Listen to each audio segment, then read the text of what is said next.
mwanga wa milele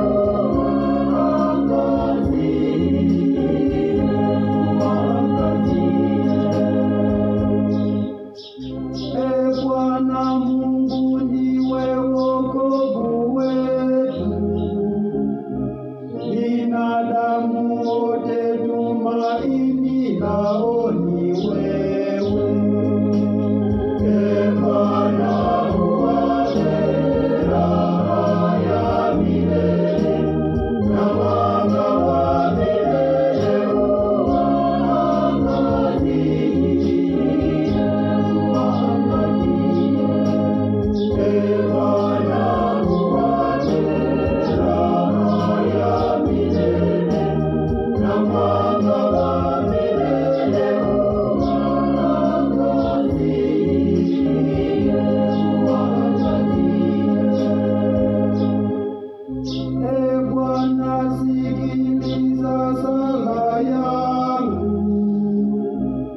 binadamu watakuja kwako. Bwana uwape raha ya milele na mwanga wa milele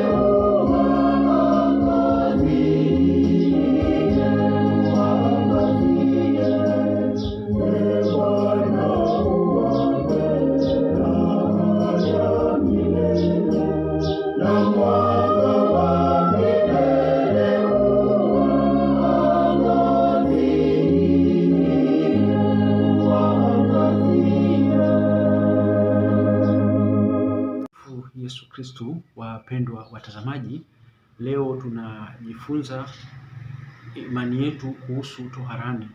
Mwezi wa 11 Mama Kanisa anatuhimiza kuwakumbuka ndugu zetu ambao wametutangulia, ambao tuna imani wako katika sehemu ya utakaso, toharani, ambapo ni purification.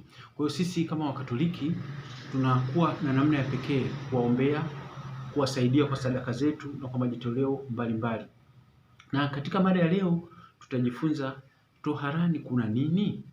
Na huko toharani kuna nini? Je, hao walioko toharani tunaweza kuwasaidia namna gani? Kwa hiyo mada ya leo tutajifunza toharani kuna nini, na tutajifunza namna ambazo tunaweza kuwasaidia ndugu zetu. Na Mungu alivyoajabu ni kwamba sisi watu tunaoishi duniani ndio tumepewa jukumu kubwa la kuweza kuwasaidia marehemu toharani. Kama nilivyosema awali, napenda kurudia na kuzungumza mada hii kwamba kanisa limegawanyika sehemu tatu. Sehemu ya kwanza ni sisi tunaosafiri, tunasema militant, lakini kuna marehemu wanaoteswa toharani, tunasema kanisa linaloteseka, lakini kuna kanisa la washindi.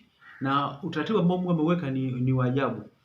Mara nyingi watakatifu wanatuombea sisi tulio hapa kanisa linalosafiri, lakini na sisi kanisa linalosafiri tunawaombea wale wanaoteseka toharani. Unaweza kuona connection hiyo, muunganiko wa Kristo ambao Kristo ameufanya, kwamba sisi tunaweza kuwasaidia walioko toharani na watakatifu wanatusaidia sisi katika ulimwengu huu. Na kwa kuanza, tuanze kujifunza toharani kuna nini. Labda kabla ya kuendelea kusema kwamba toharani kuna nini, ni vizuri tukajua kwamba kila mtu ufa mara moja. Kila mtu anakufa mara moja na kisha usimama mbele ya hukumu. Kwa hiyo wewe unapoishi, jua kwamba leo tunapokumbuka marehemu toharani ni kwamba na sisi tunajiwekea hazina kwamba iko ni siku sisi moja tutakufa, hao ambao tumewaombea watatusaidia, na sisi tukitenda matendo mema walio duniani watatuombea. Kwa hiyo ni siku maalum ya kukumbuka. Mara nyingi tunazungumza habari ya waliolala au habari ya marehemu au habari ya ulimwengu ujao, huwa tunatafakari pale ambapo labda tumefiwa na jamaa yetu, ndugu yetu, rafiki yetu. Lakini Mkristo hodari kama anavyosema Mtakatifu Agustino, anatakiwa kutafakari kifo siku zote za maisha yake. Na Mtakatifu Agustino anaenda mbali zaidi, anasema kwamba uishi kama kesho utakufa, kwa maana kwamba uishi ukiwa katika utayari, uishi ukiwa katika utakatifu. Tunapozungumzia utakatifu au kukesha, hatuzungumzii kwamba unasali asubuhi mpaka jioni au ufanye shughuli yote. La, tunazungumzia kwamba unakuwa katika hali ya utakaso.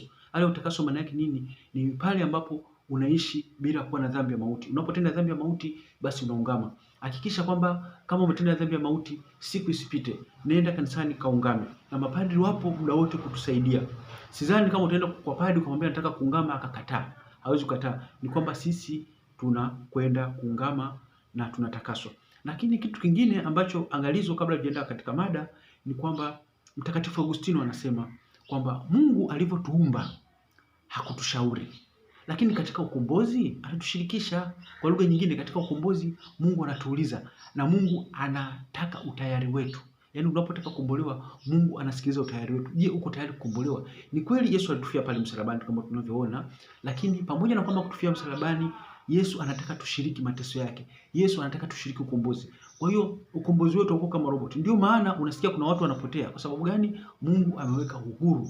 Mungu ameweka uhuru. Na ndio maana tunasikia kuna watu ni watakatifu ambao walitumia uhuru wao vizuri, ambao walijitayarisha vizuri. Kwa hiyo swala la ulimwengu ujao ni swala la matayarisho. Msifu Yesu Kristo. Ni swala la matayarisho. Tukijitayarisha vizuri na tukiishi vizuri kwa matendo mema, kwa kumtukuza Mungu na kusali, ni wazi kabisa tutamerit mbingu. Lakini tukijitayarisha ovyo ovyo na kwa bla bla, tutakwenda kuteseka toharani. Lakini vile vile tusipojitayarisha na tusipotubu, ni wazi tutapotea kwa umilele. Kwa hiyo leo nataka concentrate katika swala la toharani, kwamba toharani kuna nini. Kama tulivyozungumza hapo awali kwamba maisha ya toharani yanaanza mara unapokufa. Kwa hiyo unapokufa ni ukurasa wa mwisho unapoishi duniani, lakini ni ukurasa wa mwanzo katika maisha ya umilele yasiyo na muda, yasiyo na wakati. Tunapozungumzia muda, sisi hapa duniani tunaishi kwenye chronological time. Chronological time ni muda ambao unasogea mbele, dakika 1, dakika 2, dakika 3, dakika 4. Siku ya kwanza, siku ya pili, siku ya tatu, siku ya tano. Mwezi wa kwanza, wa pili, wa tatu, wa nne. Mwaka wa kwanza, wa pili, karne ya kwanza, ya pili, ya tatu na kuendelea. Kwa unaona chronological time mara nyingi tunapozungumza inatupa shida kumfaa na muda wa milele, kwa sababu tunapozungumzia utukufu wa milele ni sasa. Ni sasa. Lakini ni vizuri hata wanateolojia wanashindwa kutueleza vizuri muda katika ulimwengu ujao, kwa sababu hakuna mtu ambaye amekwenda na kurudi aka experience ule muda. Na tunapozungumza kwamba kila mtu anakufa mara moja na kisha usimama mbele ya hukumu. Na tunapohukumiwa ni kwamba kuna vitu vitatu ambavyo vinatokea. Aidha tunahukumiwa kwenda mbinguni, au kwenda toharani, au kwenda jehanamu. Leo tutazungumzia toharani. Na tunasoma katika habari ya kifo katika waraka wa Mtume Paulo kwa Waebrania sura ya 9 mstari wa 27. Tanukuu kama anasema. Anasema ni kama vile watu wanavyowekewa kufa mara moja, baada ya kufa hukumu.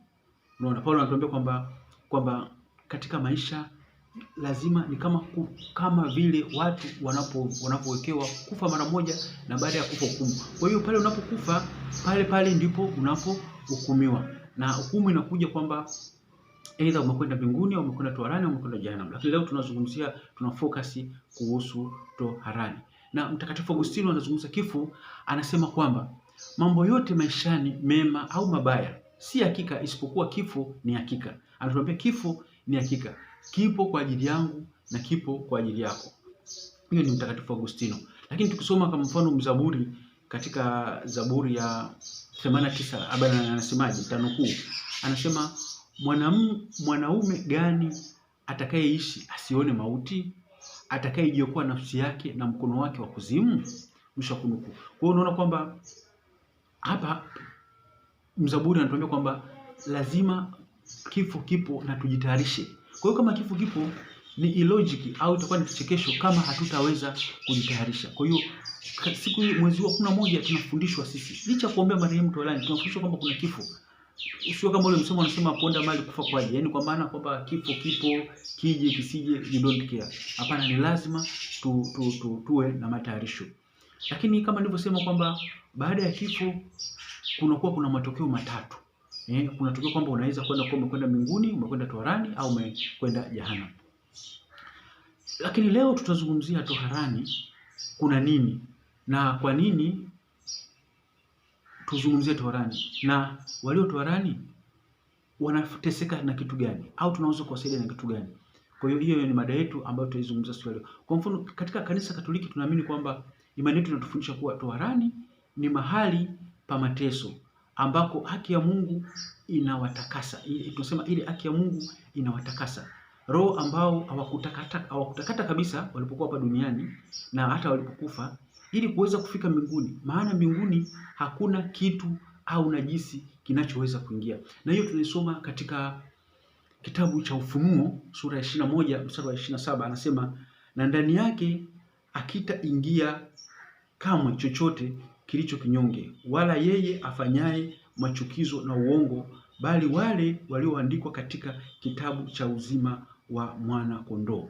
mwisho wa kunukuu. Kwa hiyo ni kwamba ni kwamba mbinguni wanaingia wale ambao wako safi, ambao wametakasika, ambao unasema kwamba wameandikwa katika kitabu cha mwana kondoo. Toharani tunasema sio jehanamu. Toharani sio jehanamu. Wengine wanahisi kwamba toharani ni jehanamu. Hapana, toharani si jehanamu. Toharani si jehanamu kusikokuwa na wokovu. Jehanamu hakuna wokovu. Kwa unapokwenda jehanamu ni kwamba umeshapotea na unakuwa nje ya muunganiko wa kanisa, ambao tumesema muunganiko wa kanisa ni sehemu tatu: ni mbinguni katika kanisa la washindi, toharani katika kanisa linaloteseka, lakini na duniani katika kanisa linalosafiri. Na tunasoma kuhusu jehanamu katika Injili ya Mathayo sura ya 25 mstari wa 41. Tasoma kama ilivyoandikwa.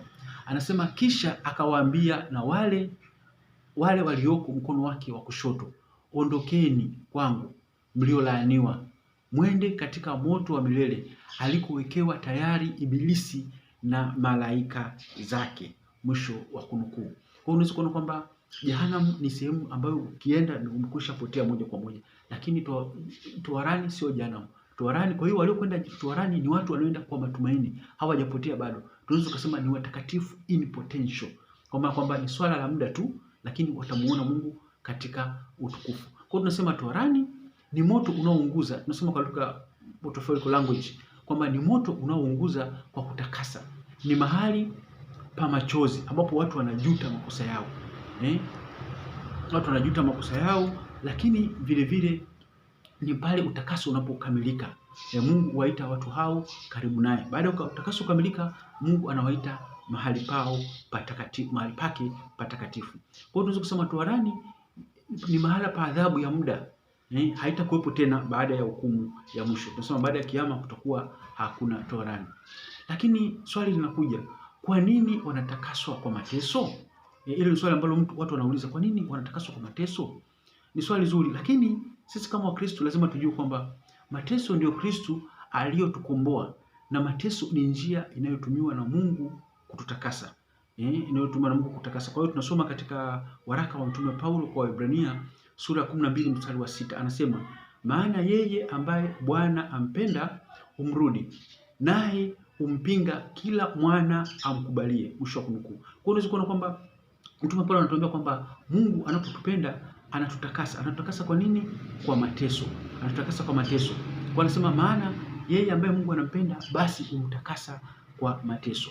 Lakini tukisoma tena katika waraka wa Mtume Paulo kwa Waebrania sura ya 12 mstari wa 11, anasema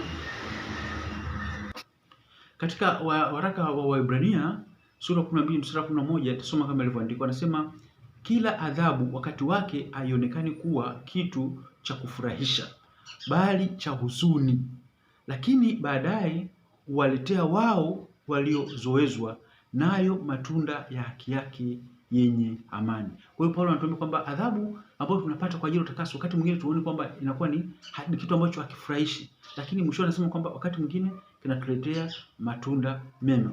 Na tunasema kwamba mateso yanatakatifuza. Mateso yanatakatifuza. Tutaona katika waraka wa Mtume Paulo kwa Warumi sura ya 8 mstari wa 18 hadi wa 19. Tusome kama ilivyoandikwa. Anasema, kwa maana na yahesabu mateso ya wakati huu wa sasa kuwa si kitu kamwe kama utukufu ule utakaofunuliwa kwetu. Kwa hiyo Paulo anatuambia kwamba mateso ambayo anayapata sasa hivi anayahesabu kwamba si kitu akilinganisha na ule utukufu ambao Kristo hatampatia. Lakini vile vile tukisoma katika kitabu cha Ufunuo sura ya 7 mstari wa 13 hadi wa 14, anasema, akajibu mmoja wa wale wazee akaniambia, je, watu hawa waliovikwa mavazi meupe ni akina nani na wametoka wapi? Ni akina nani na wametoka wapi? Nikamwambia, Bwana wangu, wajua wewe. Akaniambia, hao ndio wanaotoka katika dhiki iliyo kuu, nao wamefua mavazi yao na kuyafanya meupe katika damu ya mwana kondoo. Hawataona njaa tena, wala hawataona kiu tena, wala jua halitawapiga, wala hali ile yote. Tumsifu Yesu Kristo. Unaona kwamba hawa ambao wamekombolewa wamepita katika dhiki kuu ya mateso. Ni wale mashahidi ambao waliuawa, Ukisoma mbele unaona kwamba wanakuwa wanalalamika kwamba Mungu awaadhibu wale ambao waliwatesa. Kwa hiyo unaweza kuona kwamba mateso ni sehemu ambayo inatufanya tutakasike, lakini vile vile utamaduni wa kuombea marehemu na kuwaona kwamba Mungu awasamee makosa yao ni utamaduni ambao umeanza kabla ya Kristo. Kwa hiyo tukisoma katika Agano la Kale katika kitabu cha Makabayo wa pili, anatuambia vizuri sana katika kitabu cha Makabayo wa pili. Anasema katika kitabu cha Makabayo wa pili sura ya 12 mstari wa 43 mpaka 46, anasema Yuda wa Makabayo alikuwa ni mtu mwema. Mungu alimchagua ili kutetea Israeli na sheria yake. Yerusalemu na hekalu lake lilipata ushindi mkuu dhidi ya adui zake wote walikimbia. Jambo la kwanza ambalo Yuda alifanya lilikuwa ni kupiga magoti.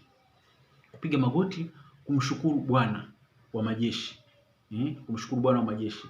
Aliponyanyua kichwa chake na kuona miili ya wapiganaji wake, rafiki zake waliokuwa wakati wa ushindi huo, alijisikia kuwa inafaa kuwapa heshima watu hao mashujaa.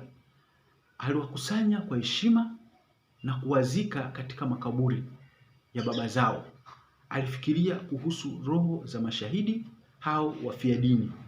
Alichangisha vipande 10,012 vya fedha na kuvituma huko Yerusalemu ili kutolea sadaka kwa ajili ya dhambi za hao waliouawa, dhambi zao waliouawa, kwani alifikiri kuhusu ufufuo wao. Alijua kuwa wale waliokufa katika imani wamewekewa wamewekewa tuzo ya thamani hao. Hivyo alitenda hilo tendo miaka 2000 iliyokuwa imepita. Kwa hiyo tunamwona Yuda wa Makabayo. Yuda wa Makabayo anatoka kwenda anachangisha fedha kwa ajili ya kufanya sadaka kwa ajili ya askari wake ambao walikuwa wamekufa, lakini alipoona viunoni vyao na shingoni mwao wamevaa irivi. Kwa hiyo walikuwa wamefanya kama ni dhambi. Kwa hiyo huyu Yuda wa Makabayo akaamua kwenda kutoa sadaka ili wale waweze kutakaswa, kwa sababu aliamini kuna ufufuo. Kwa lugha nyingine, tunaposema ufufuo, aliamini kwamba kuna uzima. Tunaposema ufufuo katika teolojia au katika Biblia, neno ufufuo ni neno uhai, uzima ni uhai. Kwa hiyo aliwaombea uzima, ina maana waweze kukubaliwa, kupata rehema na kusamehewa. Lakini tunaweza tukajiuliza swali lingine tena. Kuna athari zipi tunapotenda dhambi? Hapa kwa hiyo scenario yote inakuja kwamba inakuja katika dhambi. Dhambi ndio inasababisha mambo yote haya ambayo tunayazungumza. Kwamba unapotenda dhambi unakwenda kuungama, lakini unapotenda dhambi unaacha doa. Kumbuka kwamba unapobatizwa unabatizwa ukiwa safi. Na ndio maana kumbuka kwamba pale unapokubatiza anakufunika kitambaa, anasema hakikisha kitambaa hiki unakifikisha safi kwa Mungu. Lakini logically hazungumzii kitambaa, anazungumzia roho yako. Kwamba roho yako hakikisha imefika safi kwa Mungu. Maana tunaambiwa kwamba heri wenye moyo safi, maana hao watamuona Mungu. Kwa hiyo maisha yetu yanatakiwa yawe maisha safi ili tutakapokufa tuweze kumuona Mungu. Kama kitabu cha Ufunuo kinavyotuambia kwamba wataingia tu wenye moyo safi. Sasa moyo safi ni roho yako. Lakini unapotenda dhambi ule usafi wa moyo unaondoka. Na neema utakaso inaondoka. Unakuwa chini ya utawala wa shetani. Lakini unapoungama Mungu anakusamehe. Anapokusamehe anakutakasa. Lakini anakutakasa kwamba ile roho unapokufa inaacha doa. Ile ni swala muhimu ambalo kuangalia. Of course mtu anaweza kusema kwamba mimi bana naweza nikasema nimeokoka na muamini Mungu basi yote yamekwisha. Haishi pale, kwa sababu hata shetani anaamini kwamba Mungu. Kuamini Mungu haitoshi katika wokovu. Kwa sababu hata shetani anaamini kwamba Mungu yupo lakini hamtumikii. Kwa hiyo ili uende extra mile ni kwamba lazima ufanye matendo mema. Lazima ufanye toba. Toba inakuwa ni action. Kwa hiyo unakuta kwamba mioyo yetu inaacha doa la dhambi. Lile doa la dhambi linaondolewa aidha kwa malipizi katika ulimwengu huu au kwa utakaso katika toharani, katika ulimwengu ambao baada ya kufa umeingia katika ulimwengu huo. Kwa hiyo unaweza kuona kwamba dhambi inaacha doa ambalo huondoshwa kwa adhabu au kwa malipizi ya dhambi aidha hapa duniani au katika ulimwengu ujao ambao tunasema ni toharani. Na naweza kuwapa mfano mchache. Kwa mfano tukiangalia katika Agano la Kale, Musa alikuwa ni rafiki yake sana na Mungu. Walikuwa wanaongea na Mungu, wanatia story mpaka amempa amri 10. Lakini Mungu alimwambia agonge fimbo yake kwenye mwamba maji yatoke. Lakini mara pili alivyomwambia kwamba sema tu maji yatoke kwenye mwamba, Musa alipata mashaka, akuamini, akagonga. Kwa hiyo amefanya lile kosa. Ni kwazi alikosa kwamba alilofanya lile kosa alilijutia. Lakini unaona kwamba lile kosa lilikwenda na adhabu. Sababu utapata picha kamili. Adhabu ambayo alipata Musa ni kwamba tunaona kwamba hakuruhusiwa kwenda katika nchi ya ahadi. Kwa hiyo adhabu ambayo alipata Musa ni kwamba yeye hakuweza kwenda katika nchi ya ahadi.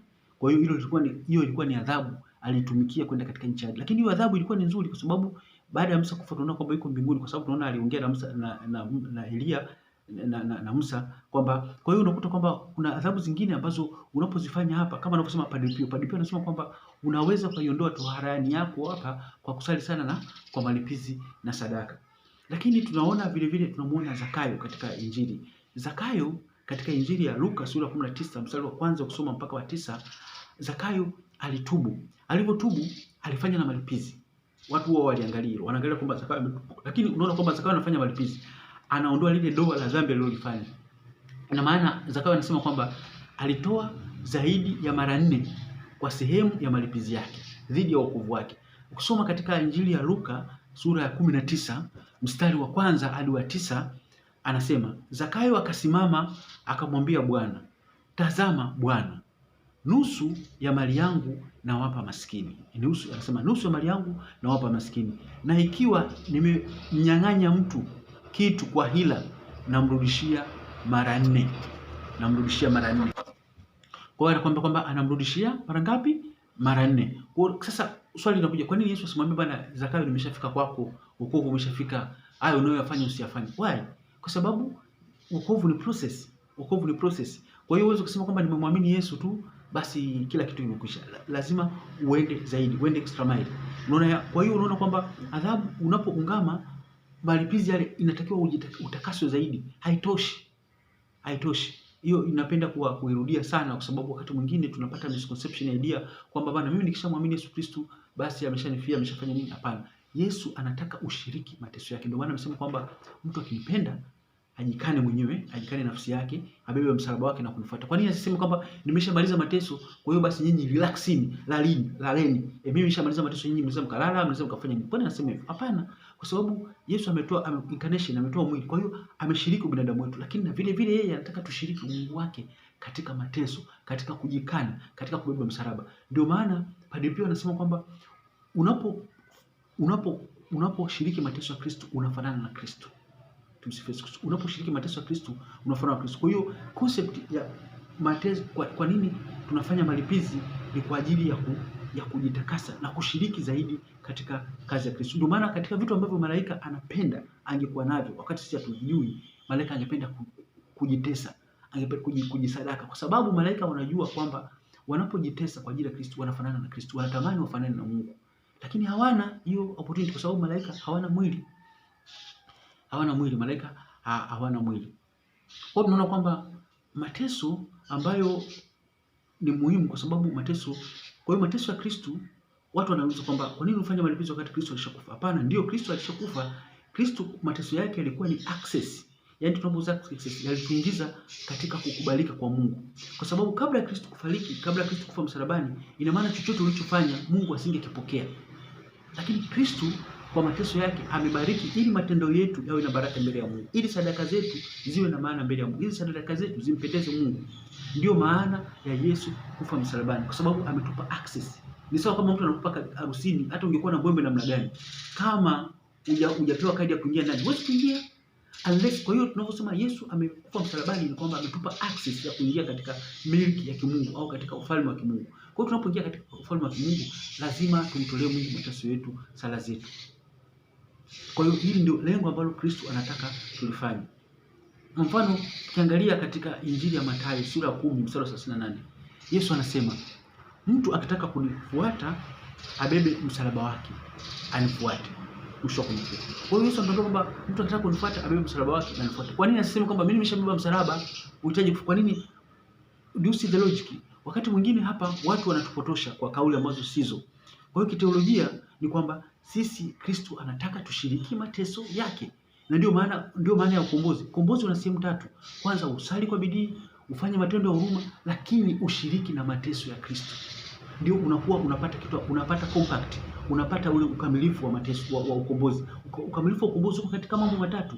Uko katika kusali ambapo unaunganika na Mungu, uko katika matendo mema, matendo mema, lakini uko vivile katika kushiriki mateso ya Kristo, katika kubeba msalaba wa Kristo. Kwa hiyo katika mambo matatu haya tunakuwa tumeshiriki katika wokovu, tunakuwa katika wokovu. Wewe kusema nimeokoka kwa maneno, kwa kuamini, wakati hujatenda matendo mema. Na ndio maana Yesu anasema sio wote wasemao Bwana ni Bwana ambao watapata ufalme wa mbinguni, ila wafanyao mapenzi ya Baba yangu. Mapenzi ya Baba yangu ni kuweza kuwasaidia wenye shida, ni kuweza kuwasaidia maskini, kuwasaidia yatima, lakini vile vile kushiriki mateso ya Kristo kwa kubeba misalaba yetu na kuwaombea wenye shida.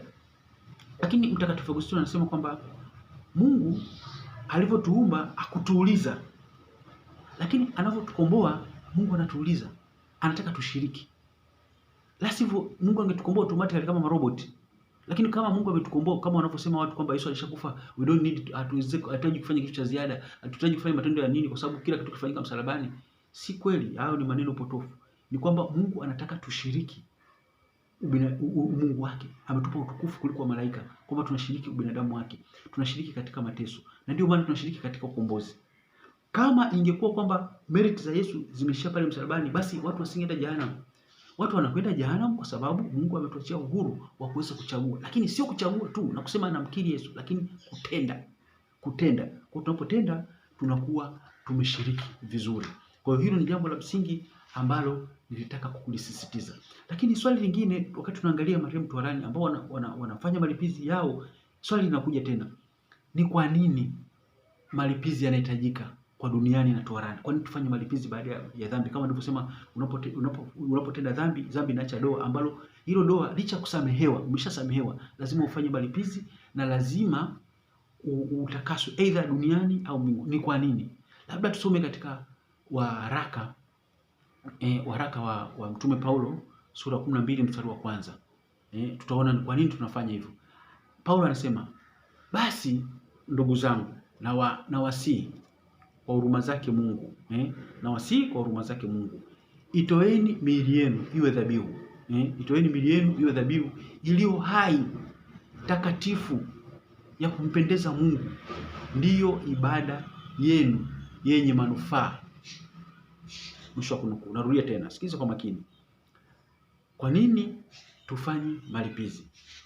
Tunasoma katika waraka wa Mtume Paulo kwa Warumi sura ya 12 mstari wa kwanza. Anasema, basi ndugu zangu, na wasihi kwa huruma zake Mungu, itoeni miili yenu iwe dhabihu, itoeni miili yenu iwe dhabihu iliyo hai, takatifu, ya kumpendeza Mungu, ndiyo ibada yenu yenye manufaa. Mwisho wa kunukuu. Kwa hiyo unaona kwamba lazima tujisadake. Kujisadaka maana yake ni kufanya malipizi, Lakini tunaona vile vile maisha ya sadaka na maisha ya kujitolea. Tukisoma tena katika waraka wa Mtume Paulo kwa Warumi sura ya 4 mstari ule wa 18. Paulo anasema, lakini ninavyo vitu vyote na kuzidi, tena nimejaa tele.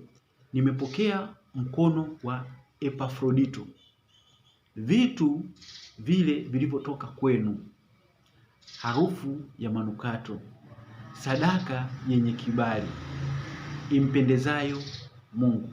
Unaona kwamba Mungu anapenda tujitolee. Kwa hiyo wewe ndugu yangu unaweza kuwa na uwezo, Mungu amekupa uwezo. Ule uwezo wako unaweza kuwa ni tiketi ya kukupeleka katika utakatifu, katika merit. Ulichonacho jaribu kushare na wengine, wagawi na wengine. Inakuwa ni sadaka yenye harufu nzuri impendezayo Mungu. Kumbuka mfano wa Lazaro na tajiri. Tajiri alikuwa ana vitu vya ziada, lakini alishindwa kushare na wenzake. Unaona alichokipata. Kwa hiyo na wewe sio lazima uwe na mali. Una muda. Kwa mfano mimi huwa nawapenda kuwasifu sana wanakwaya. Wanakwaya wanafanya kitu kizuri sana, sio kama wanaelewa. Wanakwaya unakuta maisha yao katika mara 3 kwa wiki au mara 2 kwa wiki, hata mara zote kwa wiki wanakuwa wanafanya mazoezi. Wanafanya mazoezi, wana sacrifice muda wao. Wangeweza kulala, wangeweza kuangalia TV, wangeweza kuangalia mpira, wangeweza kuimba, lakini wana sacrifice muda wao kwa ajili ya kumsifu Mungu. Hiyo ni sadaka. Mimi maskini naweza kufanya sadaka yangu kwa muda, au una ujuzi wa kufanya. Kwa mfano unaweza ukapamba, unaweza uka decorate, unaweza ukasaidia kitu ambacho kanisani kingehitaji gharama kubwa, lakini wewe una ujuzi wako, lakini unaweza kukifanya. Una ujuzi fulani, kama ujuzi wa kupamba, unaweza ukapamba, unaweza ukadesign kitu fulani, au una uwezo kuchora ramani ya majengo ya mapadi au kanisa, ukasema mimi nitaifanya for free.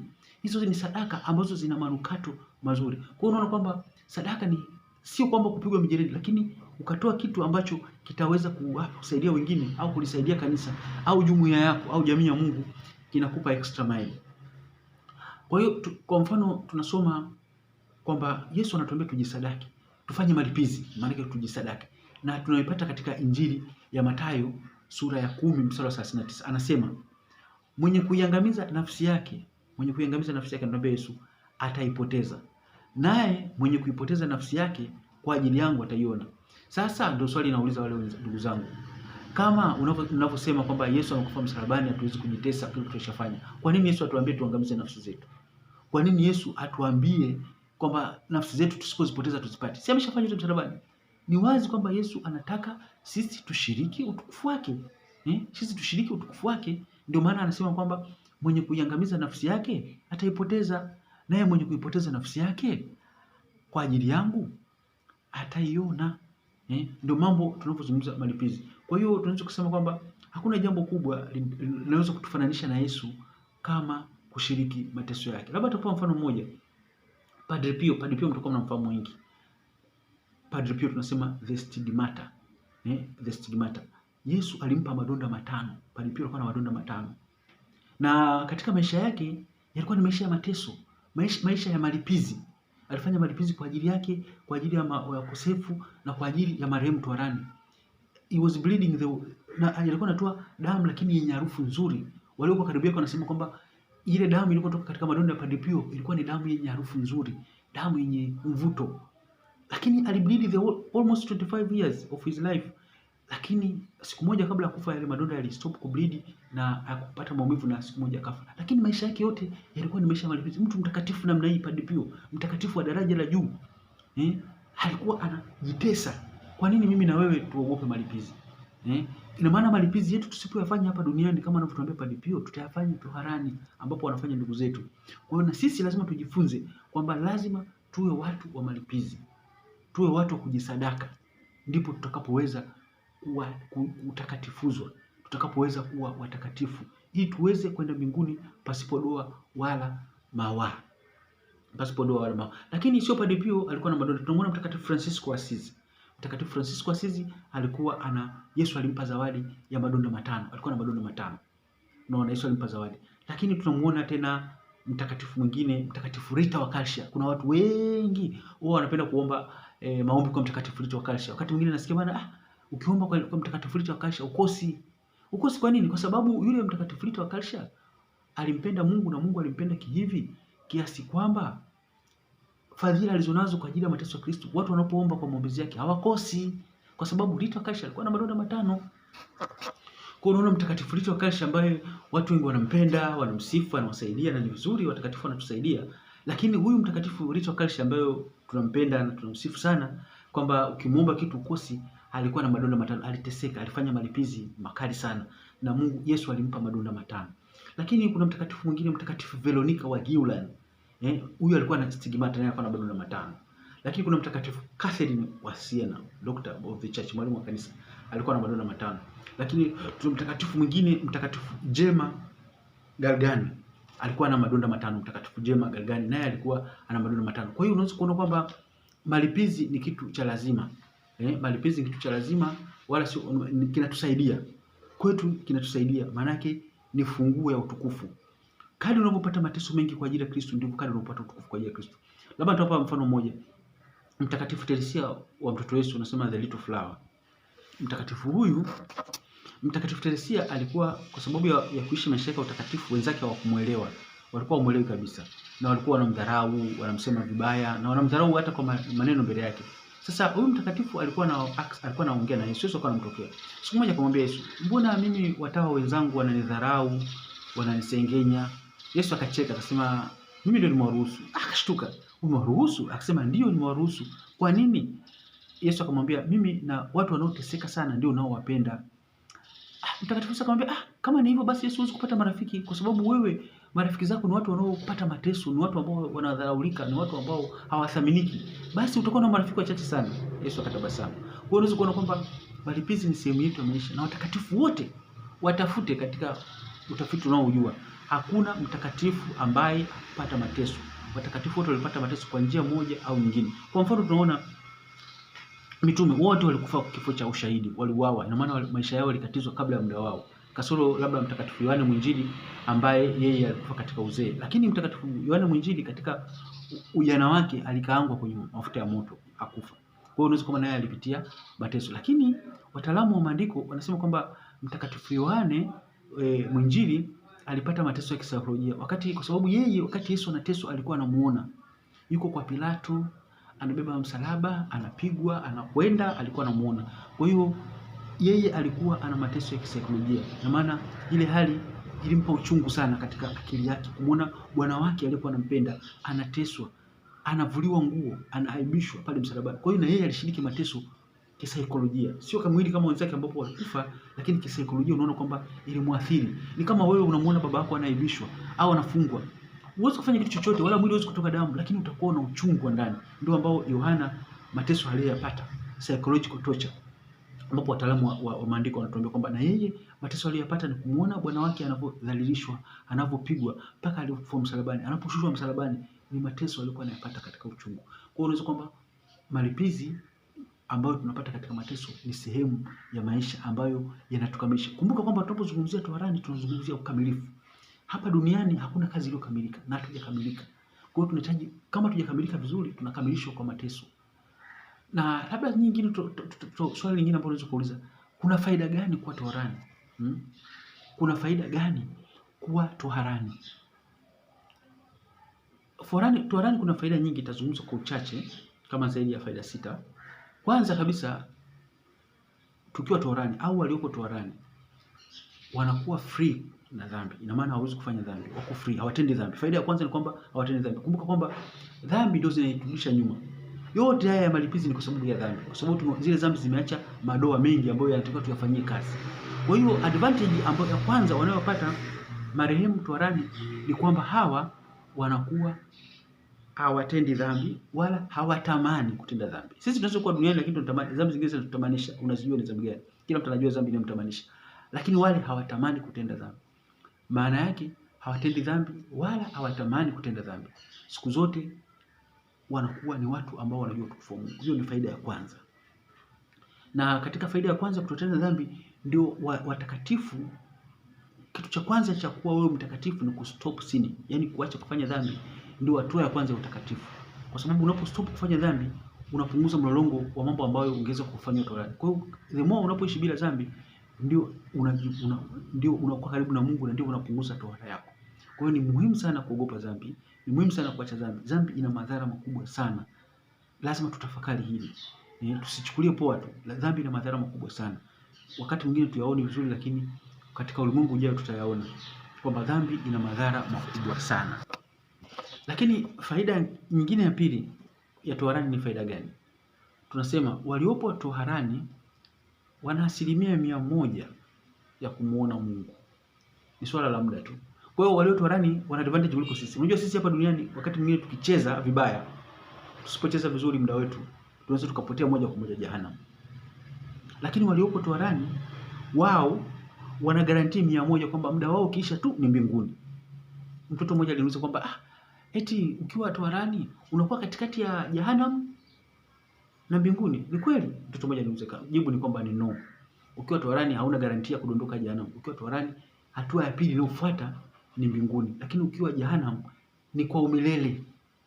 Ni kwa umilele. Wala yani walio kwa ufupi waliopo jehanamu wako nje ya mwili wa Kristo. Kama nilivyosema mwili wa Kristo ni sisi tuliopo duniani, ni marehemu waliopo toharani na ni watakatifu ambao kanisa la washindi. Lakini unapokuwa jehanamu unakuwa nje ya mwili wa Kristo. Unakuwa katika ulaani. Ndio maana Yesu anasema watalia na kusaga meno, kwa sababu wanakuwa nje ya Kristo. Mtu anayekuwa nje ya Kristo, whether katika ulimwengu na katika ulimwengu ujao, ni mlaanifu au asiyemwamini Mungu. Kwa hiyo tunaona kwamba marehemu toharani wanakuwa ana 100% ya kumuona Mungu kuliko hata sisi, kwa sababu wenyewe wakitoka pale wanamuona Mungu. Nitawapa mfano mmoja. Kuna jamaa mmoja katika masimulizi, usoma kitabu kimoja, kulikuwa kuna kesi, mzee mmoja katika kufa. Huyo mzee alisali sana. Aliposali Mungu akamtendea muujiza. Kwa sababu huyo mzee katika shamba lake kuna mtu alimuua mtu akamfukia katika shamba lake. Alipoenda mahakamani ikaonekana kwamba yeye ndiye amemuua, lakini hakuwa hajamuua. Lakini Mungu kwa muujiza wake akamfufua marehemu ambaye alishuhudia hilo tendo. Akaja mahakamani akasema, bwana, aliyemuua ni fulani. Alafu ili kuonyesha kwamba aliyemuua ni fulani, kuna vitu hivi na hivi na hivi alivyokuwa navyo marehemu, na nguo zake alikuwa nazo hizi na hizi. Nendeni sehemu fulani mkafukue, mtaviona. Askari walivyokwenda kufukua wakavikuta vile vitu sawa sawa. Kwa hiyo mtu akaachiwa. Muujiza ambao Mungu alimtendea huyu Mungu muujiza. Lakini yule marehemu ambaye alikuwa amefufuliwa akaulizwa na malaika, sasa chagua, je, uendelee kuishi alafu ukifa nini au rudi toharani? Akasema, bana, mimi narudi toharani, duniani sina, nitakuja kupotea. Kwa hiyo yule marehemu aliona option yake, the best option, aliona rudi toharani, kwa sababu anaona angekaa duniani angeweza kujisahau au akapotea. Kwa hiyo ndio connection tuzungumzia kwamba kama faida ya pili ya kuwa toharani kwamba ni 100% wanakuwa kwamba wana for sure they are going to see God, yani for sure wataenda mbinguni. Kwa hiyo unaweza kuona kwamba marehemu toharani wanakuwa na 100% ya kumuona Mungu mara baada ya muda wao. Lakini faida gani ya tatu? Faida ya tatu, wanaonja upendo mkubwa wa Mungu na huruma yake kwa kuwapa nafasi ya utakaso. Kwa sababu hapa Mungu angeweza kuwalaani wakaenda jehanamu, lakini toharani nasema ni sehemu ya utakaso. Kwa hiyo marehemu wa toharani wanafurahia yale mateso. Ni makali lakini wanayafurahia kwa sababu yale mateso kwao ni faida. Kwa hiyo wanayafurahia mateso. Wanayafurahia mateso. Lakini yale mateso ni huruma ya Mungu. Ni huruma ya Mungu ili Mungu alivyo mwema kwamba hiyo ni nafasi ya mwisho kuwatakasa waweze kuingia katika utukufu wa Baba. Hii faida ya 4 tunasema kwamba hawa wanapata kitu kinaitwa passive process. Passive process maana yake ni kwamba wanatakaswa kwa nguvu ya Mungu. Sisi hapa tunaweza tukafanya malipizi kwa hiari. Naweza nikaamua nikafanya nisifanye. Nikaamua nikafunga nisifunge, ni hiari yangu. Lakini kule hakuna hiari. Kule utakapokwenda ni mwanzo mpaka mwisho. Ndio maana tunakuwa tunawaombea ili Mungu awapunguzie muda wao, awafanye waende haraka mbinguni. Lakini yale mateso tunasema ni passive ambayo inawasaidia. Na kitu cha faida ya 5 ni kwamba venial sin. Katika kanisa Katoliki tunasema kuna dhambi kubwa na ndogo. Venial sin ni zile dhambi ndogo ndogo ambazo wanasamehewa. Dhambi ndogo ndogo ambazo wanasamehewa wakiwa kule. Kwa hiyo unaona kwamba hapa dhambi zote za venial sin, kuna dhambi ndogo na dhambi kubwa. Dhambi ndogo unasema ni venial sin, dhambi kubwa ni dhambi ya mauti. Tofauti hii utaiona katika kusoma katika waraka wa kwanza wa Yohana sura ya 5 mstari wa 16 hadi 17, ameeleza vizuri tofauti ya dhambi ya mauti na dhambi ya kawaida, dhambi ndogo. Anasema mtu akimuona ndugu yake anatenda dhambi isiyo ya mauti, akiomba na Mungu atampa uzima kwa ajili ya hao watendao dhambi isiyo ya mauti. Iko dhambi iliyo ya mauti, sisemi ya kwamba ataomba kwa ajili ya hiyo. Mwisho kunukuu. Kwa hiyo hapa unaona kwamba Yohana anatuambia kwamba dhambi hizi ndogo sio ya mauti, kwamba ni hawa wanakuwa na zile dhambi ndogo, venial sin. Kwa mfano mtu amekasirika akasema neno ambalo hakutarajia, hizo tunasema ni dhambi ndogo ambazo zinasameheka hata katika ulimwengu ujao. Ndio maana nasema mtu akimwombea mtu mwenye dhambi ndogo au venial sin inasameheka. Lakini vile vile tunaona na Yesu anazungumza kwamba kuna uwezekano wa dhambi ndogo zikasamehewa katika ulimwengu ujao. Tunasoma katika Injili ya Mathayo sura ya 12 mstari wa 32. Anasema, naye mtu yoyote atakaye nena neno juu ya mwana wa Adamu atasamehewa, bali yeye atakaye nena kwa neno juu ya Roho Mtakatifu hatasamehewa katika ulimwengu huu wa sasa na wala ulimwengu ujao. Kwa unaona kwamba faida mojawapo ya kuwa toharani ni kwamba zile dhambi ndogo ndogo zinakuwa zinasamehewa na au zinatakaswa. Lakini faida ya 6 ambayo wanakuwa nayo marehemu wanapokuwa toharani ni kwamba wanatakaswa kwa kazi zao ambazo hazikuwa kamilifu. Kazi hazikuwa kamilifu ambazo zilikuwa pengine na ubinafsi wa binadamu. Kwa mfano, mtu anaweza kuwa anafanya kazi ya kuhubiri Injili, pengine anataka sifa. Pengine mimi naweza nikawa na ubiri hapa, pengine anataka sifa. Kwa hiyo inakuwa ile kazi yangu haijakamilika. Ina maana nimefanya ego, nimefanya ubinafsi. Au mtu anafanya kazi ya Mungu afu anataka apate pesa, kwamba mimi sipolipa sadaka siwezi kufanya kazi. Kwa hiyo anaongeza mahitaji yake binafsi. Na Na siku hizi unaona kwamba kuna makanisa mengi watu wana wakati mwingine unaona kuna makanisa mengi na unajiuliza swali, wale ambao wanaongoza watu ni matajiri kupindukia. Kupindukia. Sasa unajiuliza hawa watu wanahubiri injili au wanahubiri injili kwamba kuna kitu anachokipata? Unaona mtu paka mwingine anamiliki magari makubwa ya kifahari, mwingine paka ana ndege. Lakini unajiuliza kuna nini? Kwa hiyo unakuta wakati mwingine Paulo anatuambia kwamba tunaweza tukafanya kazi ya Mungu lakini isiwe na ukamilifu, kwamba ubinadamu ukachanganyika. Kwa hiyo inahitaji vile kutakaswa. Ubinadamu ukachanganyika. Ukafanya kazi ya Mungu, pengine ukataka usifiwe, uheshimiwe, ukasahau kwamba ile kazi si ya kwako, ni kazi ya Mungu. Utukufu na sifa vinaenda kwa Mungu. Ukataka utukufu na sifa vije kwako. Kwa hiyo inakuwa ni imperfection. Lakini unafanya kazi ya Mungu lakini inakuwa unafanya bila ukamilifu.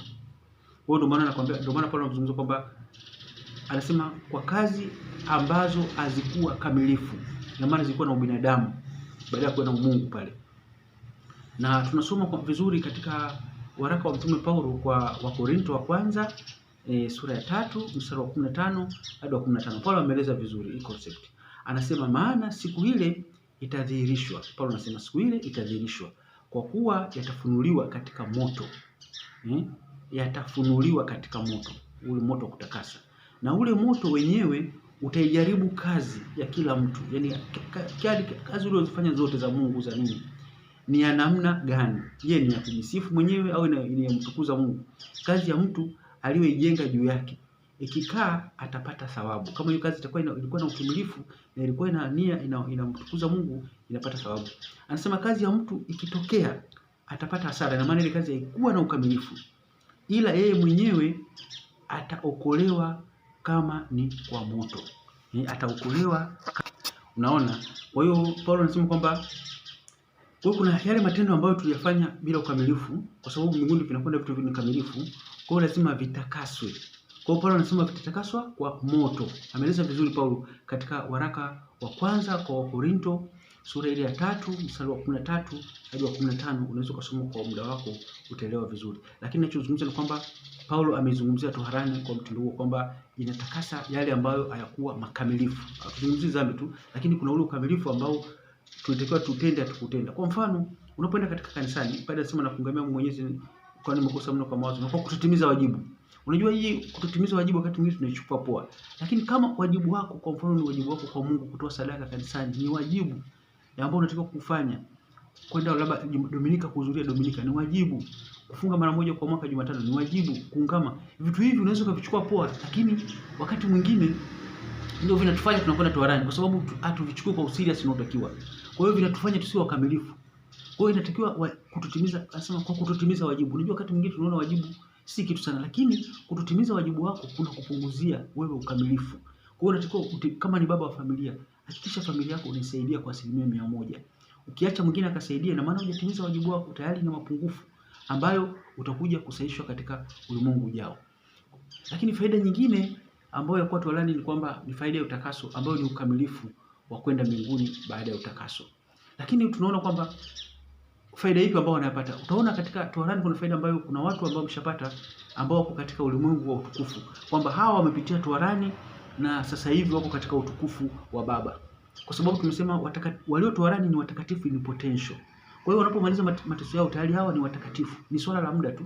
Lakini wale ambao wamemaliza muda wao tunawasoma katika waraka wa Mtume Paulo kwa Waebrania sura ile ya 12 mstari wa 22 hadi 23. Paulo anasema hawa ni wale ambao wameshafanya utakaso wao, umeshakamilika sasa. Tunawaona hapa katika Waebrania 12 mstari wa 22 hadi 23. Tasoma kama ilivyoandikwa. Paulo anasema bali ninyi mmeufikia mlima Sayuni na mji wa Mungu aliye hai, Yerusalemu wa mbinguni, na majeshi ya malaika elfu nyingi, mkutano mkuu wa kanisa la wazaliwa wa kwanza walioandikwa mbinguni, na Mungu mwamuzi wa watu wote, na roho za watu wenye haki waliokamilika. Mwisho wa kunukuu. Kwa wanapozungumza watu wenye haki waliokamilika ni watu ambao wako toharani. Tumesema faida ya kuwa toharani, wameshatakaswa. Kwa hiyo wamekamilika, wako katika mji mtukufu wa Yerusalemu. Ina maana wako mbinguni. Sasa hawa watu kama sisi tukiwaombea na wakifika mbinguni, tutatuombea sana. watatuombea kwa hali ya juu, kwa hali ya juu ambayo sisi tusingeweza, ambayo haitalingana na sisi tulivyowaombea. Huyu mtu akitoka toharani akaenda mbinguni atakuombea kwa hali ambayo wewe umwombea, atakuombea mara elfu ya wewe ulivyomwombea. Kwa hiyo unaweza kuona kwamba hii ni advantage ya kuwa toharani. Lakini faida nyingine ya kuwa toharani ni kwamba unalipa fidia ya watu tuliowakosea hapa duniani kwa kututimiza wajibu wetu, kama kutuwasaidia ilivyotakiwa katika kazi zetu. Unaweza kuwa daktari kutimiza wajibu, mtu akafa kwa uzembe, hilo tayari ni kosa. Au mwalimu kufundisha vizuri, tayari ni uzembe, utakiwa kufanya kitu fulani. Au ni askari umetumia nguvu zako vibaya kwa kujinufaisha. Kwa hiyo kwamba hizi ni fidia ambazo tutazilipa, sio hapa tu, lakini katika ulimwengu ujao. Kumbuka sala ya Bwana uturumie, kwamba kwa kututimiza wajibu kama nilivyokuambia. Kwa hiyo kwa kututimiza wajibu. Lakini neno hili la kututimiza wajibu au la kutosameheana. Kwa mfano utakuta mtu mwingine anakuambia bwana, mimi fulani hata nikifa asije kwenye mazishi yangu. Hizo kauli zinasikika sana. Nikifa nisimuone mazishi yangu. Na hata nikifa kule mbinguni tutasalimiana. Kwa hiyo hizi ni kauli, unaweza kusema ni kauli ambazo watu wanazungumza hawazielewi, kwa sababu zitatukosti. Zitatukosti kwa maana kwamba tukiziamini na tukizifanyia kazi zitatukosti, kwa sababu kama hujapatana na mpatani wako utapatanishwa kwa toharani. Na Yesu amezungumza vizuri katika Injili ya Luka sura 12 mstari wa 58 mpaka 59, anasema, maana utakapofuatana na mshtaki wako kwenda kwa mwamuzi, hapo njiani fanya bidii kupatanishwa naye. Yaani fanya bidii kupatanishwa naye. Naye asije akakuburuta mpaka mbele ya kadhi. Yule kadhi akakutia mikononi mwake mwenye kulipiza, na yule mwenye kulipiza akakutupa gerezani, na kuambia utoki humo kamwe, hata ulipe senti ya mwisho. Hata ulipe senti ya ngapi? Ya mwisho. Kwa maana kwamba tujitahidi kupatana na ndugu zetu kabla hasa karibu tunakufa. Hakikisha, ndio maana watu wengine wanapokufa anaomba waliomkosea wamsamehe, na wale ambao wamemkosea wamsamehe. Kwa hiyo hata na wewe kama kuna marehemu alikukosea, pengine alikudhulumu pesa yako, msamehe sasa hivi, kwa sababu unapomsamehe unamsaidia utakaso wake mbinguni. Unamsaidia utakaso wake toharani. Kwa hiyo tuna moyo wa kusameheana. Kwa hiyo unaweza kumsamehe mtu, msamaha unavuka hata ulimwengu unaofuata, kama nilivyozungumza kwamba ndio maana hapa tunasema kwamba mtu yule hata samehewa mpaka alipe senti ya mwisho. Ina maana kama wewe hujapatana na mtu mwenzako utakuja kutakaswa. Kwa hiyo toharani inatusaidia kulipa zile fidia au yale mapungufu ambayo ya wajibu wetu ambao tukiyafanya tutayafanya toharani. Kwa hiyo ni muhimu kukumbuka kwamba lazima utimize wajibu wako sawa sawa, iwe ni kazini, iwe katika siasa, iwe katika sehemu yoyote, kwamba hata kama mtu hakuoni, lakini Mwenyezi Mungu mwenye haki anakuona. Kwa hiyo ukilikumbuka hilo utafanya kazi kwa bidii, utatimiza wajibu wako na utawasaidia watu wengine. Lakini bila kusahau kumsamehe mwenzako. Wakati mwingine shetani anapenda kuleta memory ya ugomvi. Umegombana na ndugu yako, anakuja baada ya miaka mitatu, ile memory inakuja. Unataka kumsaidia kitu fulani, msaidie. Muombe Mungu avunje zile memory. Muombe Mungu anavunja ile memory mbaya ambayo itakufanya wewe usimsaidie mwenzako au usimsamehe mwenzako. Unaweza kuona kwamba hilo ni jambo ambalo tunatakiwa kujitahidi ili kwamba lisitutokee. Na kama limetutokea lifanyie kazi kuanzia leo.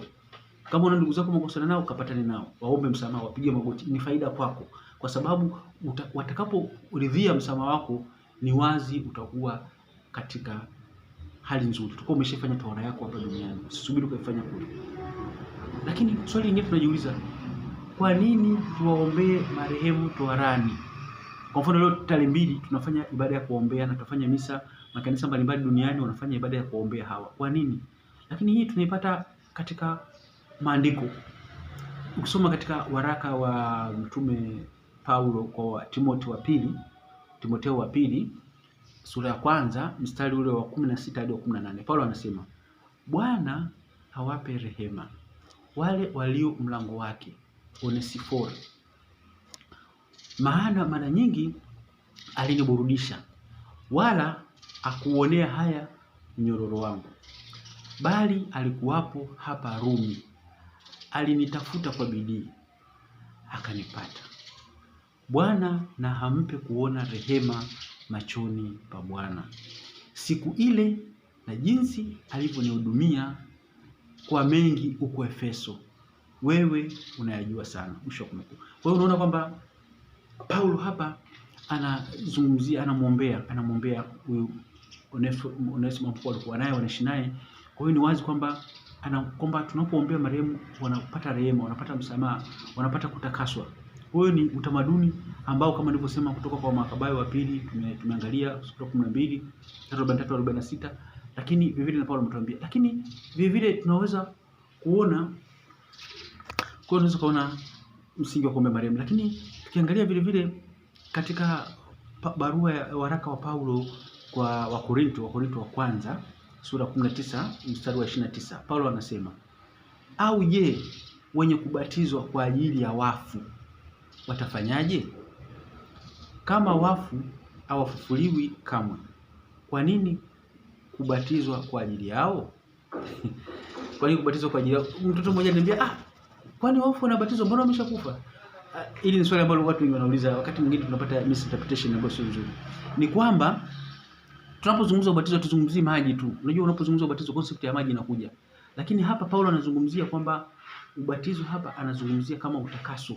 Kwamba mateso yetu, malipizi yetu yanaweza kawasafisha wale walio katika ulimwengu ujao. Na ubatizo ni ufunguo wa mbingu. Kwa hiyo tunapozungumza ubatizo, ndio maana Yesu alimwambia Nikodemo kwamba mtu asipobatizwa hataingia mbinguni. Kwa lugha nyingine, ubatizo ni neema inayotuingiza mbinguni. Tunapobatizwa tunafunguliwa mlango wa mbingu. Kwa hiyo Paulo anapozungumza hapa, anazungumza kwamba tufanye sadaka au mateso kwa ajili ya watu hawa ili waweze kufunguliwa mbingu. Na maana kwa lugha nyingine tunawaombea marehemu toharani. Sasa wakati mwingine ndugu zetu wanasema haya mnapata wapi? Yameandikwa kwenye Biblia kama nilivyokusomea. Ni biblical basis, ni misingi ya Biblia ambayo ipo, ambayo nimeweza kukuonyesha. Lakini tuangalie mababa wa kanisa. Tunapozungumza mababa wa kanisa ni wale walimu wa mwanzo karne ya kwanza mpaka 8, au tunaita fathers of the church, ambao wengine ni watakatifu ambao wametufundisha mambo mengi. Kwa mfano tunamwangalia Tertullian. Huyu Tertullian alikuwa ni Mwafrika.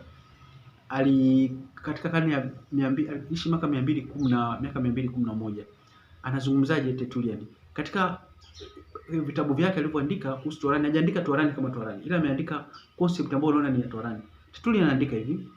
Anasema sakramenti ya Ekaristi ambayo Bwana alituamuru tule katika karamu na katika mkusanyiko, ina maana mkusanyiko misa, tunaitolea kwa marehemu kwenye siku za kuzaliwa kwao, tunawaombea wapate rehema. Kwa unaona huyu ni baba wa kanisa ambaye alikuwa Tertullian.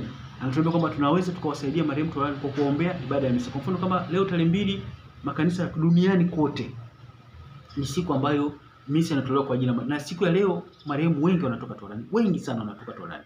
Kwa hiyo mama kanisa ametoa rehema kamili kuanzia tarehe 1 mpaka tarehe 8. Kwa hiyo kama una ndugu yako, shangazi yako, mjomba wako, hizi siku 8 ni muhimu sana kumwombea. Kwa sababu kila mtu ana rafiki au ana jamaa ambaye amefiwa. Kwa hiyo hii ni msaada. Ukiweza, hawa watakatifu walikuwa wanaombea sana marehemu, kama Padre Pio. Walikuwa wanakuja kumshukuru sana marehemu, alikuwa akiandika katika diary yake. Kwa hiyo unaona kwamba tunapowasaidia hawa inakuwa msaada ni rahisi, sio ngumu. Kwa sababu wakati mwingine kutoa pesa zetu inakuwa shida, lakini hawa ukatoa pesa moja ukasali misa, ukaenda kupokea Ekaristi kwa ajili yao, unawasaidia, ukasali rosari kwa ajili yao, unawasaidia. Kwa hiyo una gain merit. Na unavyo gain merit ni kwamba the more unavyowasaidia toharani ambao utaenda wewe unakuwa unaipunguza. Kwa hiyo ni muhimu sana kuwasaidia hawa marehemu toharani. Ilikuwa ni muhimu sana kuwasaidia. Lakini Mtakatifu John Chrysostom, unaona, unakuwa unawasaidia. Lakini Mtakatifu John Chrysostom anazungumza vizuri. Anasema kwamba kama watoto wa Ayubu walitakaswa kwa kuoshwa dhambi zao kwa sadaka. Hii concept tumepata kusoma kitabu cha Ayubu sura ya 1 mstari wa 5. Wakati Ayubu alipofanya sherehe, alikuwa anasema watoto wangu, alikuwa anahisi kwamba watoto wake wametenda dhambi. Kwa hiyo alichokuwa anakifanya, alikuwa anatoa sadaka. Anasema Mungu, mimi natoa sadaka kwa ajili ya watoto wangu, kwa sababu wanaweza kufanya dhambi kwa kujua au kwa kutojua, na Mungu alikuwa anasafisha dhambi zao. Kwa hiyo ndio hapa anazungumzia Mtakatifu John Chrysostom. Kwa hiyo anaendelea kwa kusema kwamba kwa nini tuwe na mashaka kwa sadaka ya misa na matoleo mengine kwa ajili ya kuwasaidia na kuwafariji marehemu toharani. Kwa hiyo anatuhimiza Mtakatifu John Chrysostom kwamba ni lazima tufanye sadaka ya misa. Sadaka. Kwa nini sadaka ya misa? Sadaka ya misa ni sadaka ya Mungu kwa Mungu. Ukitaka kupata maombi yako yaende haraka, kuwa na tabia kuomba misa, kwa sababu misa ile ni sadaka Mungu, ni sadaka ambayo ni safi, sio na doa. Kwa hiyo ni wakati mwingine maombi ukiyapisha kwenye misa yanakubalika haraka sana, kwa sababu yanakuwa yanabebwa na sadaka ya Kristo ambayo ni sadaka ya Mungu kwa Mungu, sio kwa binadamu. Mungu kwa Mungu. Yesu ni Mungu, ametoa sadaka kwa Mungu. Kwa hiyo ni nguvu. Na hiyo hata marehemu tukiombea katika sadaka ya misa ambayo leo tarehe 2 tunaombea misa duniani kote, Kwa hiyo yanawasaidia na wafariji. Lakini vile vile tunaona Mtakatifu Agustino, mama yake Monica alipokaribia kufa alimwambia Agustino, alimwambia maneno haya tanukuu. Anasema, mwanangu, popote ulipo mwanangu, nikumbuke mimi katika altare ya Mungu. Alikuwa anamwambia kwa sababu Agustino alikuwa ni padri, alikuwa ni askofu. Kwa hiyo alikuwa na mama yake alimuomba kabla ya kufa kwamba yeye atakachofanya amkumbuke katika altare ya misa. Kwa hiyo na sisi tunaweza sisi hatusali misa au tufanye kitu fulani, lakini tunapoenda kusali misa, tunapopokea Ekaristi kwa ajili ya marehemu toharani, tunawasaidia. Na hasa leo tarehe 2 tunaombea wote wale ambao hawana uombezi. Kuna wengine wana ndugu zao wanaombea, rafiki zao, lakini kuna wengine ambao hawana ndugu wala hawakumbuki. Na wengine tuna misconception kwamba wamekwenda mbinguni. Ndio mtu anaweza kuwa mwema sana katika macho yetu, lakini akawa na upungufu ambao tuoni. Pengine yuko toharani, tunachukua advantage kwamba huyu ameenda kwa Mungu. Kwa hiyo anakaa muda mrefu sana. Kwa hiyo ndio maana lazima tujenge utamaduni wa kuombea watu. Awe mtakatifu asiwe mtakatifu, wewe muombe tu. Hiyo nyingine atajua mbele ya Mungu, lakini wewe umetimiza wajibu wa kumuombea. Na kitu kingine tunatakiwa tutende matendo mema. Yale matendo mema ukiyatenda katika hali ya utakaso, katika hali ya utakatifu, katolewa kwa Mungu, yanawasaidia marehemu toharani. Na hii tunaisoma katika waraka wa Petro sura ya kwanza, waraka wa kwanza wa Petro sura ya 4 mstari wa 8 hadi wa 9. Petro anasemaje? Anasema, zaidi hayo yote pendeni kwa moyo wote, maana upendo ufunika dhambi nyingi. Anatuambia Petro, upendo ufunika dhambi nyingi. Muwe na ukarimu ninyi kwa ninyi bila kunung'unika. Mwisho wa kunukuu. Kwa hiyo unapotenda matendo mema unafunika dhambi zako. Kwa lugha kiteolojia, kufunika dhambi zako ni kwamba unaosha dhambi zako. Kwa hiyo Mungu wakati, ndio maana watu wanakuwa watakatifu haraka kwa kutenda matendo mema. Nimekwambia kwamba katika utakatifu na katika utakaso kuna vitu vitatu. Sala inakuunganisha na Mungu, lakini matendo mema licha ya kwamba yanakupa merit, yani yanakupa thawabu, yanakupa neema, lakini yale matendo mema yanaosha dhambi zako. Kwa hiyo kuna umuhimu sana kufanya matendo mema.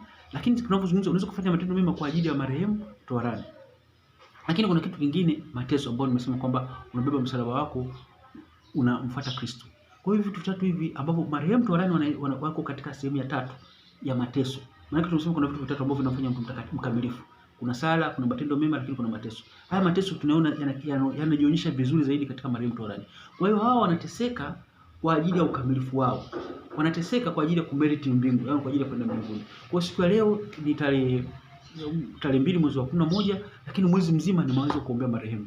Kwa hiyo jenga tabia, hata unaposali, kwa mfano kusali ishara msalaba unapata rehema pungufu.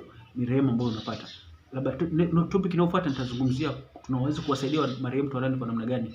Kwa rehema kamili nitaeleza vizuri. Lakini leo nitaka upate concept kwamba toharani kuna nini na tunaweza tukawasaidia watu gani. Kwa tumeona kama toharani ni utakaso. Utakaso wa dhambi ndogo venusini, lakini utakaso wa mapungufu ambao tutakiwa tuyafanye duniani hatukuyafanya. Utakaso ambao tutakiwa tujiandae vizuri ili Kristo anapotukuta tuko vizuri atakuwa vizuri.